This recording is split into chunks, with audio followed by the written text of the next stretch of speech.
Welcome to My Life, Tanya Applied, with Rabbi Simon Jacobson, a journey into the deepest teachings of Torah and their application to our personal, emotional, and psychological lives.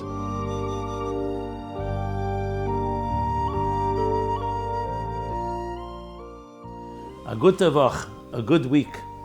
We continue our journey in the life-changing Sefer HaTanya. This program is made possible by Rena Lights LLC, and it is an honor and merit of Rabbi Yosef Shleima ben Risha for a complete and speedy and immediate refuah shleima. We are in middle of chapter 21, Perek Chof Aleph, continuing the discussion about Achdus Hashem, divine unity. And as we've discussed and learned, and this is a fundamental principle in Chassidus, Chabad, when we say Shema Yisrael Hashem Elokeinu Hashem Echad, it doesn't just mean there's one God, Hashem Echad, and not two. In other words, it's not just to negate duality or plurality, it's to negate that there's no reality outside of God. There's only one reality. In other words, it's not that God created a world and gave it some of its own so-called autonomy. Yes, we have free will, and we have independent consciousness, but it's all permeated with a fundamental divine unity that's all pervasive and all encompassing. And this isn't a small matter, because the difference would be, if God forbid, there was, so to speak, another entity, another reality outside of God. So you can say, okay, God created the world, but we have also our own lives. It doesn't have to mean that your life has to be completely aligned with God. To put it in simple language. However, when you say that the divine unity permeates and encompasses everything, every fiber of existence, and after creation is exactly as it was before creation from God's perspective, without any shinui, without any shift or change, that then leads us to the immutability of the divine, literally 24/7 in every cell and every fiber of everything that exists. So therefore our entire lives are about discovering and uncovering and revealing that divine within us. And that will bring us back to what he began discussing in chapters 18 and 19. Why? Because literally those words mean, this davar, this Torah mitzvahs, this kodev, is relevant, is accessible to everyone in every particular experience. Even if someone doesn't have the power to contemplate, like he began chapter 18, he can't contemplate on the divine that will lead him to Ava V'yira, that will give birth to a love and reverence. But he has Ava Mesoteres, he has fundamental love and connection to God. But there he discussed that is revealed only in a time of challenge. Now we're learning that when we really understand the divine, all-pervasive divine unity, then it applies to everything in life. Everything is karev elech. And anything outside of that is lo yelecha, is like avodah zarah. Like he began chapter 20 explaining how Anochi and lo yelecha are the foundations of all mitzvahs and all mitzvahs leisah respectively. All positive and all negative mitzvahs. So coming back to the theme here, therefore, this Achdus Hashem is critical in understanding how we ultimately, when we say Ani Nivresi L'Shamash Eskeni, the end of Masechta Kedushin, or the Girs Ani Lo Nivresi Ela L'Shamash Eskeni, I was created in order to serve the divine. Or even more, you say Lo Ela is like Leikuva. So there's nothing outside of that realm. Everything is to serve the divine. There's nothing outside of it. So this is why we understand from chapters 20 and 21, and it's going to go all the way through chapter 25, how it permeates every part of us. So 24/7. Now obviously the others, the patriarchs, are on that level, and we attempt to reach that level, which is the work of what Tanya is explaining to us of how to understand and contemplate on it. So this is the reality that the Alter Rebbe is explaining. The true reality of existence is divine. So in chapter 20, we learned how, using the example, since everything was created, Beruach Piv, B'dvar Hashem, Hashemayim Nasu, B'dvar Hashem, Beruach Piv, God's words. So you use that to explain when you think of words. Well, one word, even by a human being, one word is completely insignificant in the face of all the words that we are capable of saying. Definitely insignificant in the face of all thought. Definitely even more so in the face of all the faculties of the very much the core of the nefesh. But that's still insignificant. In chapter 21, we began learning, and we're middle of learning, is that it's more than that. Because there it's still a dibur by a human being. The dibur is still a speech that is expressed to others. It's outside of you when you speak. It's coming from within you, but it's outside. However, as he began chapter 21, he said, by the Eibush, it's not that way. Midas HaKadosh Baruch Shalei K'midas Bas V'Dam. Because when we speak, it's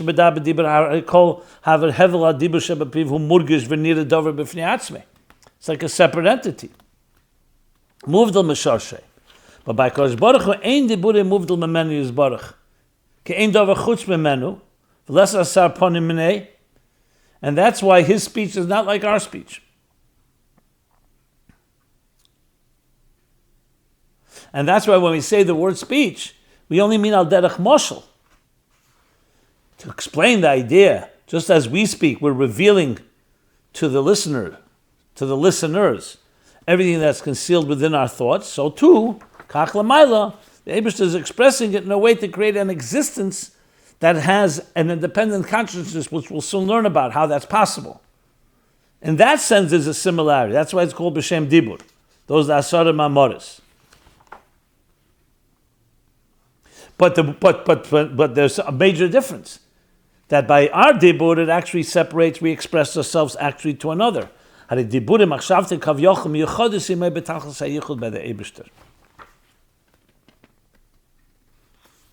So just as our speech, as it is in its root, before we express ourselves, is one with us, the Eibishter that way, and much more.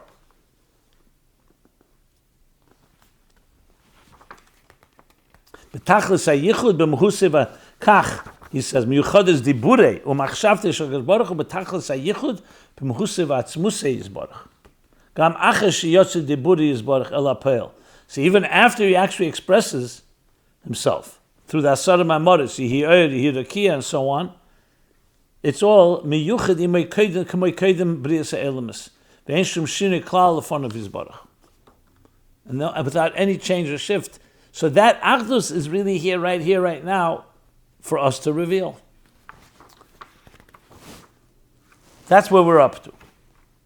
Being that today, this Shabbos, was the 80th Yartzeit anniversary of the passing of the Rebbe's father, Rabbi Levi Yitzchak Schneerson. So let me just share one word from the Rabbi Levi Yitzchak on this chapter. He has commentary that he wrote even when he was in Golis, in Kazakhstan, in Almaty, where he ultimately passed away, in Tafshin Daled, 1944. He wrote commentary on Tanya, on Zohar. Actually, the Rebbe, for every week, beginning in the 60s, and of course in the 70s, as these manuscripts were published, the Rebbe would, every Shabbos, dedicate a piece of the Farbrengen to explain one of his father's footnotes, or his father's notes, I should say, and manuscripts. So being l'chvivusa de Milsa, in honor of the 80th Yartzeit, one word from the Rabbi Levi Yitzchak. On this chapter, he asked the question, the obvious question, which we discussed as well. When he says, Ein diburi yizbarach ki dibureinu chaz v'shalom, that God's words is not like our speech, he brings a raya from a pasuk. Just as his thought is not like our thought, as it says, Kediksiv, like it says in Yeshai, your thoughts are not like our thoughts, not like their thoughts, like human thoughts. But the Alter Rebbe then continues and brings the next pasuk in Yeshai.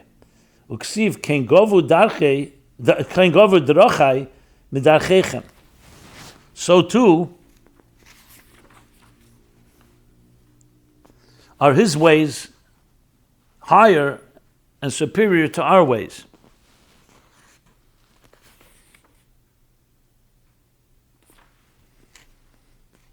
So the question is, why do we need the second pasuk? You bring the raya from Achshava. Why do you need the pasuk of Drachai about his paths, his ways?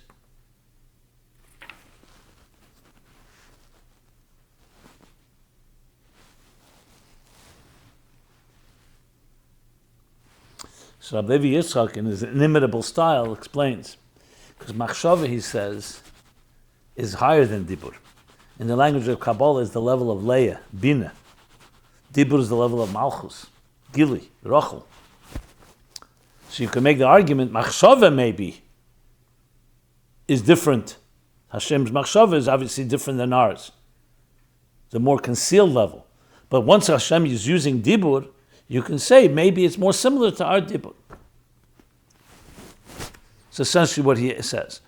So that's why the Alter Rebbe brings the second pasuk. Ken govu drachai midarchechem. Now my ways are higher than your ways, God's saying. Because derech refers to already a path. The derech from Achshava to Dibur. So the second part of the pasuk says not only is the Eibishter's Machshava completely beyond ours, but also his drachim are. And the derech as it travels from thought to speech by the Eibishter is also completely superior to ours. And therefore that's a raya that applies also to Dibur, that his Dibur, like he says, Ein diburi yizbarach ki dibureinu chaz v'sholom. That's one word. He has other commentaries on this chapter as well as other chapters in Tanya. Kedai to add that, especially due to the Shnas Hashmenim, the 80th yard site. Okay, getting back now to Tanya, to the continuation of Tanya, I should say. So now comes a question, an obvious question. If it's such an Achdus is so all-pervasive and all-encompassing, so why taka do we feel separate? The fact of the matter is, we don't feel this unity. That's indeed why we need this Aveda. That's why we taka Kikorav Elach Adover made, and we need to understand this Achdus Hashem. This whole explanation that itself tells you that we don't feel it.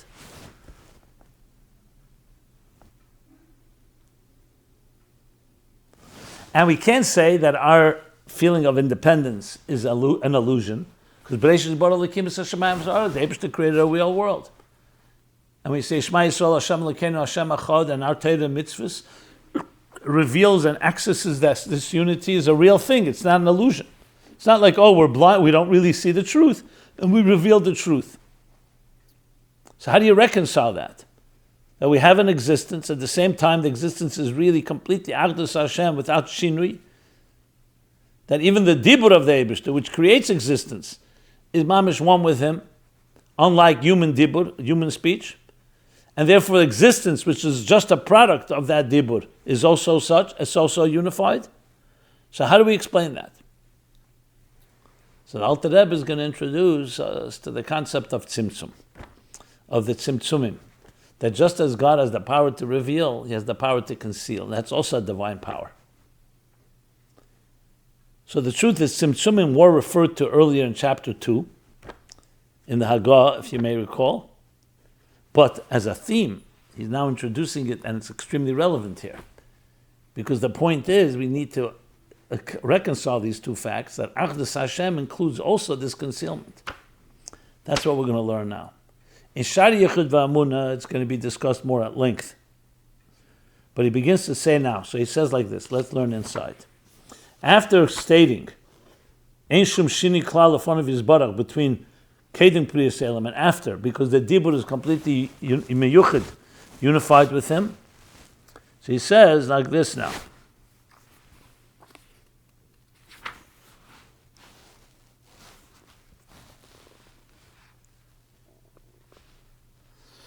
Ella, that's from the Eibishter's point of view. That's what he said the words. Let's just go ahead. Ancient Shina called L'fon of Yisbarach. When we're talking about L'fon of Yisbarach from God's perspective. to him, before God. Ella el habruyim. By contrast, that's God's perspective. What about our perspective? Ella el habruyim, however, from the creation's perspective, or bruyim, the creature's perspective, hamakablim chayusam mibchinas deburi yisbarach, who receive their life force, their vitality, their energy from God's speech, because remember, He did create. It doesn't say, when we spoke about there's no shinui and there's achdus, it didn't say He didn't create. He says, mitzad achdus, the unity, nothing was changed. The divine unity. It's part of who He is. Think of it as an energy flow, just as an example. The energy flow manifests in all different shapes and sizes and intensity. It's all one energy. Talking about even on a very physical level. It's all that energy, whether it's subatomic energy, electrical energy, nuclear energy. It's energy. The energy is manifesting in different forms. From the perspective of energy, it's all one. But we don't see it that way. So that's the bruyim. The product doesn't see it that way. The producer does. And we receive our life force from God's speech. But here, el alabruyim, bebchinas yitziyosei kvar el apoyel, bebrias elmas.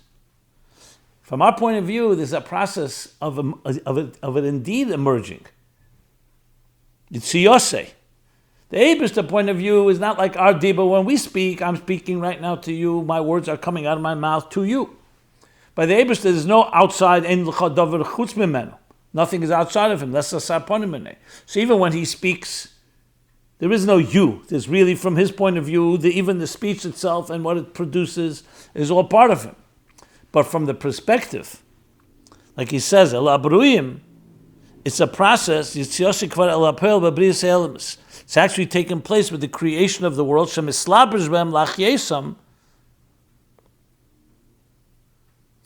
the divine energy that's coming through that speech is becoming manifest in the creation to give them life, to vitalize them, to sustain them, to energize them. So when the Eibishter says Yehi Oyer, from his point of view, Yehi Oyer is all part of that one divine unity. But it's Yehi Oyer, it's not Yehi Rakia. So there'll be Oyer and there'll be Rakia. There'll be light, there'll be heavens in the first day of creation, the second day of creation. And the same thing with all the Asar Mamoris, all the 10 statements that God uses to create existence.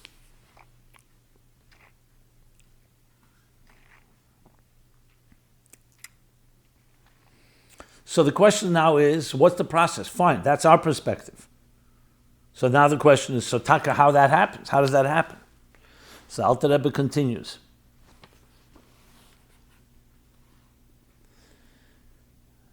Because the fact that it manifests, you could read what I just read. You could write, you could read that continues. It depends how you break it, but you could say like this. That it has now extended so-called outward from our perspective, because it manifests within them. Mislabish. If was Beifa Makiv from above, so you could say the energy remains removed. But no, but it's mislabish behem, which means ayidei shtalshlus me'ila le'ila. Through a rung by rung, shtalshlus from the word shashela is like a chain. So this cosmic order, it's like a chain of events. Each part of the chain linked to the next chain. That's what it means. So it's a shtalshlus me'ila le'ila. It's not just a quantum leap. Obviously, creation itself is a quantum leap. But the way the Eibishter wanted it to be would be a way that the creationist perspective that we're talking about, you see a logical sequence. Just like we see parent and child. You have two parents, father and mother. They conceive of a child in a sacred way. And you have the seed fertilizes the egg, and the child is conceived. It doesn't just happen overnight. Now begins a process, a gestation process, a pregnancy. That one cell splits into 2 and 2 into 4, and over a period of 9 months, the child is developed and is born. That's ishtalshlus. In other words, it's happening in a very orderly, progressive way. So that's the way the Eibishter created, through ishtalshlus me'ila le'ila, cause and effect. Ila is meaning all cause and effect chain. It's directly linked one to the next. V'yeridas hamadregas, and a downgrading. Yeridas hamadregas, like levels that go downward. B'tzimtzumim rabim v'shenim. To numerous and diverse diminishments. That's the word tzimtzum.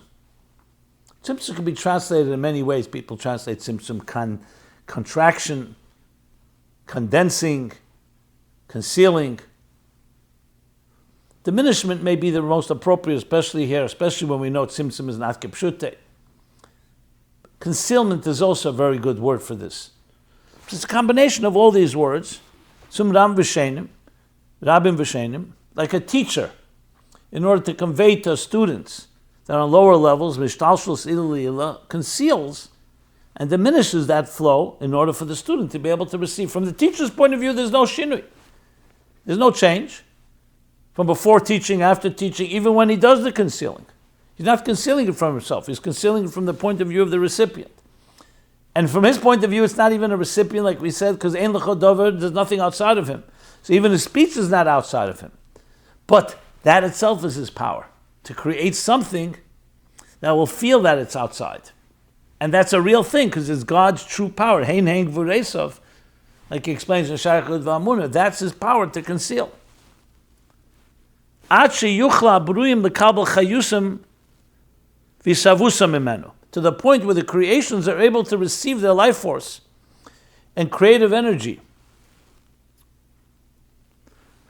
from the divine, v'lo yizbatlu mitzias, without their identity, without their very consciousness being annihilated, being erased, being nullified.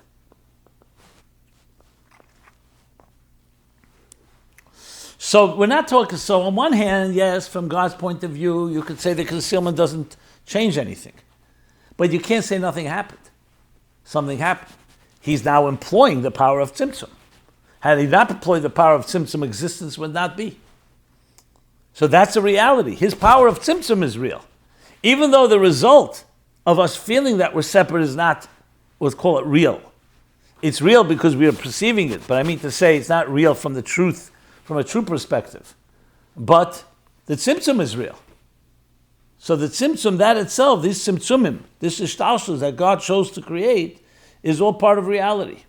And therefore it creates another perspective, the perspective that we don't see the dibur as he sees it,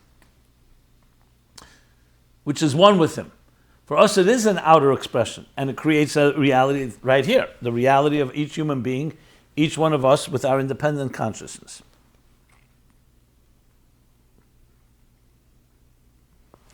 But we should know that it's only a result of God concealing his presence. So both are real. His tzimtzum is real, the concealment is real. Tzimtzum nikar kelim, as the Alter Rebbe explains at the end of chapter 4 in Shayachud v'Amunah. It's all real. But the reality of divine unity, that we think divine unity is not here, that's not true. Our perception of it. And that's what we need to get beyond. So with this, and he's going to continue, with this he explains now the reconciliation of our perspective and God's perspective.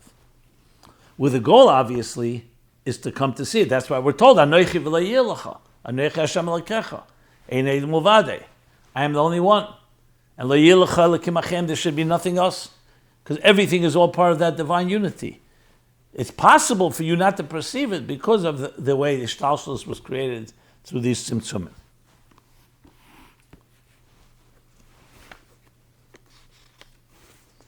And the example of the teacher and the student really is the Alter Rebbe's example, but it's a fundamental example in understanding all of this. And that's what creates a reality that lo yizbatlu mitziyusam, like he says.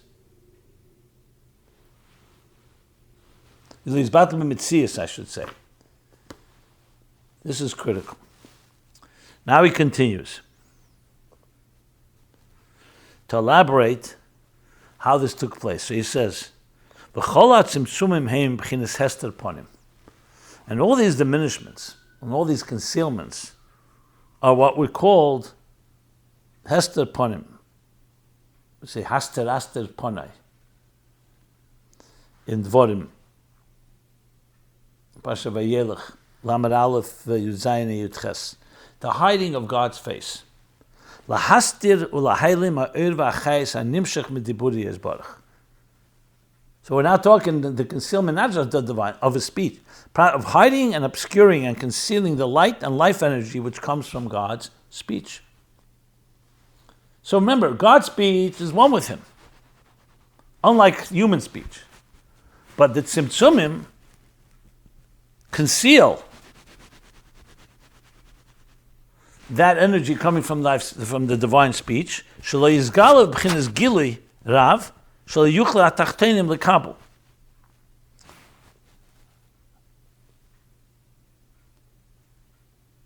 Should not be revealed, over-revealed, so to speak, in an overwhelming way, that the lower worlds could not contain it. Or as he said before, there'll be mizbatel mitziyusei. So the dibur has to be diminished in a way that we can contain it and survive and be ourselves. If the light of the sun or the powerful heat would be completely unfiltered, without the tzimtzumim, without the concealment, it would burn us up. If the teacher would not in any way distill and concentrate his thoughts, it would overwhelm us. So therefore, you need that haster ponim sheli yizgala b'chinas gili rav, shouldn't be overly abundantly revealed. Shelo yuchla ateinim lekabel, in a way that the lower worlds cannot receive it.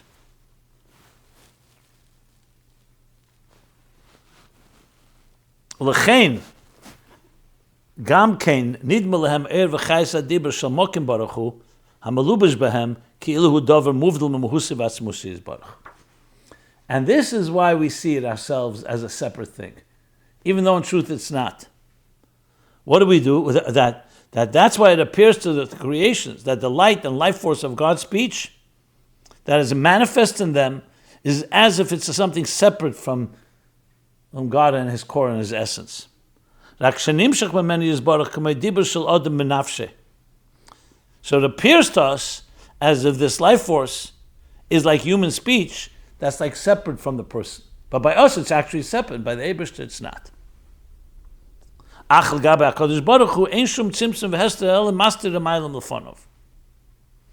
as we'll continue to learn in the next week's class, that by the Eibishter really there's no concealment.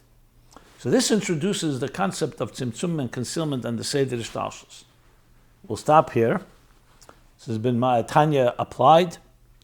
You can find that at tanyaapplied.com. Everyone have a good tavoch. And it should be only hatzlacha and simchas for everyone and for Eden everywhere. Be well. This has been My Life Tanya Applied with Rabbi Simon Jacobson. Please join us again next week. Visit chasidusapplied.com for archived classes and more resources.